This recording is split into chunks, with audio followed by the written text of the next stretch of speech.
Well, good afternoon and welcome. Thank you all for coming as we kick off the 11th season of our concert series here at Lake Grove.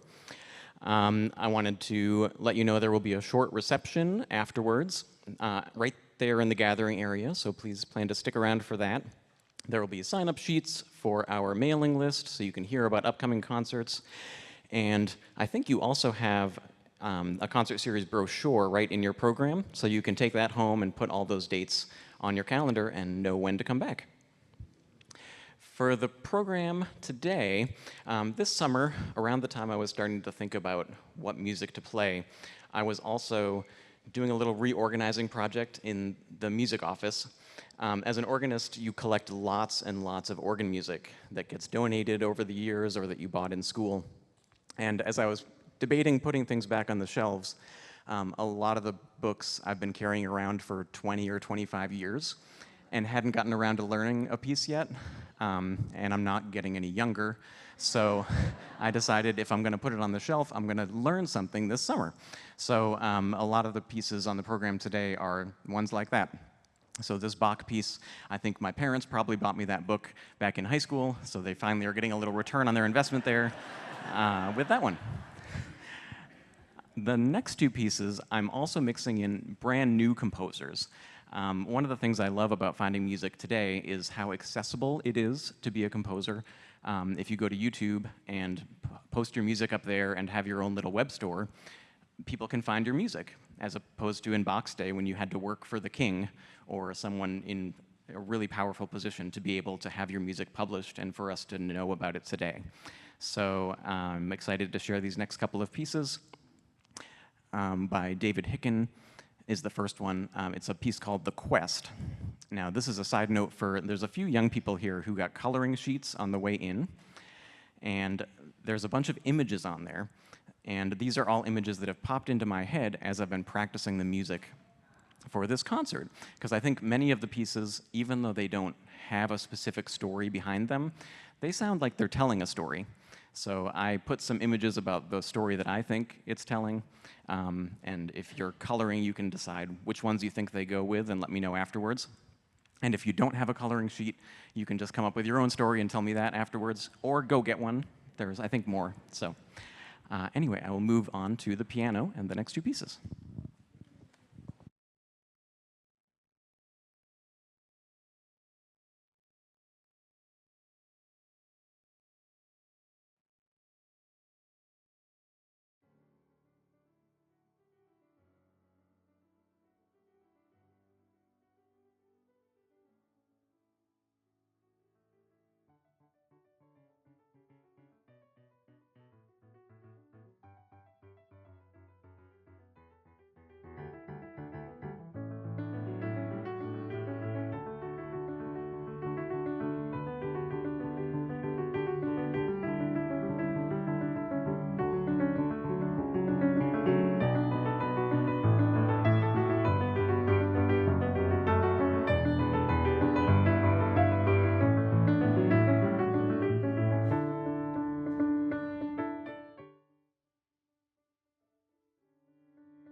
I'm going to move back to the organ now, and back to a much older book.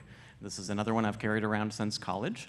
César Franck wrote 3 chorales, and when you're in a conservatory with a bunch of other organists, you kind of have to pick straws about who gets to play which one. So this one is my favorite, but I didn't get to do it in school, so I learned it this summer. It's a chorale. So a chorale is like a hymn tune, but he wrote his own melody. So you'll hear this very simple melody at the beginning, and then it goes through a bunch of variations after that, moving into minor keys, kind of being turned upside down, getting fast and slow, and building to this really grand climax and final presentation of the hymn, the chorale tune with the full organ. So, yeah, I wanted to mention this. Franck used many orchestral sounds on the organ, so you will hear kind of a bunch of the different colors that our instrument here can make. So you'll hear strings, you'll hear flutes, the melody will come out on the oboe, and then at the end, all the big trumpets and trombone stops will come out as well. So here's Franck Chorale.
Okay. So after that one, we're going to calm things down a little bit, move back to the piano. Catch my breath.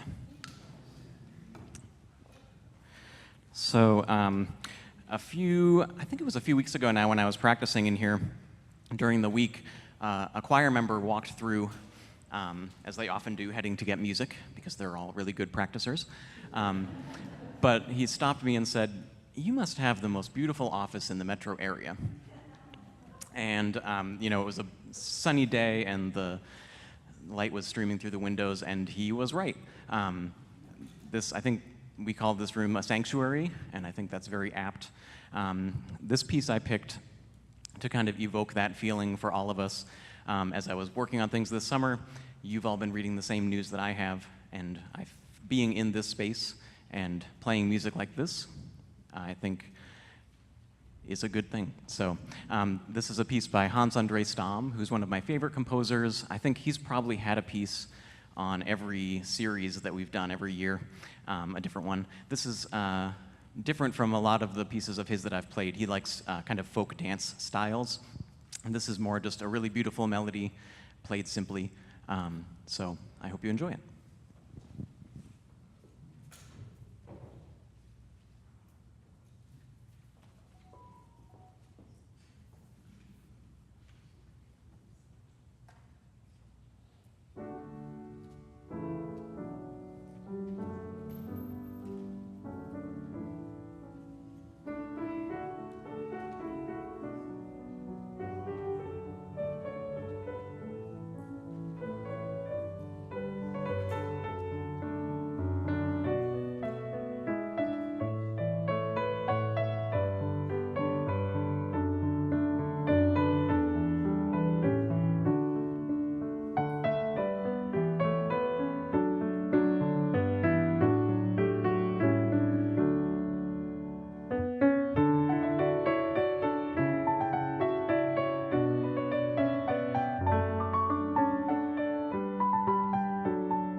Thank you. With that piece, I have not so subtly transitioned us to the African continent so that we can talk about Humphrey. This was by a Nigerian composer, but you have a little info in your program about Humphrey Mutunda and the students at Kandabwe Secondary School in Sinazangwe, Zambia. And I'm going to invite Pastor Greg up to tell you a little more about that. He's gonna sneak right up here. I just wanted to say I've been here at Lake Grove for 12 years, and it's a great privilege to work in a place like this that cares about the people inside the walls and the people outside the walls. And we've, I think, made a tangible difference in people's lives through music and through our concert series, and I hope we can continue to do that today. Jeff asked me to say a few words about that man and that program in Zambia. I would like you to turn to that picture. Lake Grove has been involved in Zambia through World Vision for over 20 years, and most of those years we have sent a group. In 2015, we sent a music group. It was an amazing opportunity to engage with people. Music is a universal language. It's kind of a divine language, and it was fantastic. Jeff was there. We met that man. As you look at that picture, Humphrey is teaching people to play the trumpet there. He didn't have any trumpets when we went. And you'll see people standing behind those who are playing the trumpets. They're waiting for their turn because they don't have enough instruments. And so when Jeff said, I would like, if maybe we could ask people to give and help give them a booster shot in Kandabwe there in southern Africa. I said, that sounds like a great idea. Let's see what Humphrey says, because you know we're in touch now via Facebook Messenger and WhatsApp and all that stuff. Even though we only visited 10 years ago, the relationships stay, and we watch this amazing program that he is building. He started with a handful of instruments when we were there, and now there's a full-blown marching band that is in demand from the community at all sorts of public gatherings. So, having said that, as I look at the number of people in here, he sent us a proposal for over $5,000, I think. He's going to get many more instruments for that than we would here. He wants to build an orchestra now on top of the band, strings and woodwinds on top of those brass instruments. And so as I look here, if we could somehow raise about $20 a person today, some of you can give more, some of you can't give anything. If we could do about $20 a person, we would cover the whole project. Wouldn't that be great? So, yeah.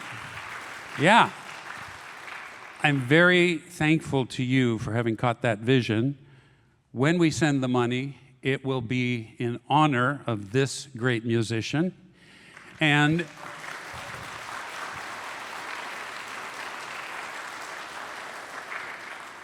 I already gave my $50 right before the concert.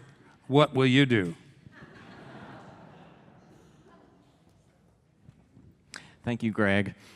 In honor of those incoming orchestral instruments, the next piece I'm going to play will feature some of them. So Humphrey mentioned he wanted to try to get strings and flutes, more flutes, and a clarinet. So this piece by Vidor features the strings of the organ.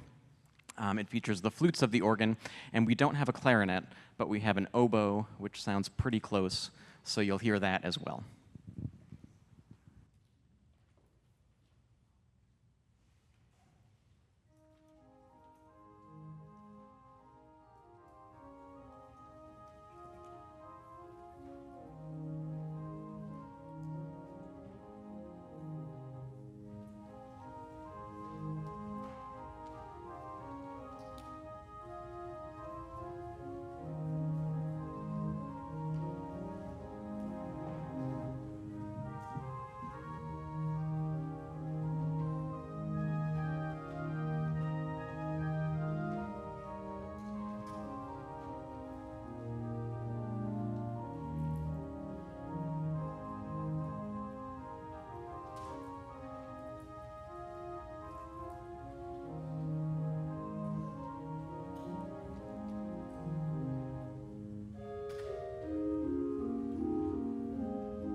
have just a couple pieces left for you. When I was putting this concert together, I knew I wanted to dedicate one piece to Jess and Joe, my family, and I thought because they put up with some strange hours for an organist, late nights, rehearsals, and a dad who's going to work every Sunday morning for your entire childhood and Christmas Eve. So I thought it would be fun to play some of the music that we play around the house that we listen to. I tried most of the songs from K-pop Demon Hunters, and none of them really applied to the organ very well. But there's another singer-songwriter, a Japanese composer that we really like, Fujikaze, and he is an amazing pianist on top of being a songwriter and singer. And he arranged some of his music. He has a book for solo piano, so I can play one of his pieces and you don't have to hear me sing, which is also good. So that'll be the first piece, and then I'll move back to the organ for one more closer by David Hicken. Thank you again so much for coming. Please stay for the reception and enjoy.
We forgot one thing when we were talking about Humphrey, which is how can you give? I think that's written in your bulletin, but there will be people with baskets as you're exiting, and also there's a QR code in your program that will take you to the church website, and you just look for the info there. Thank you.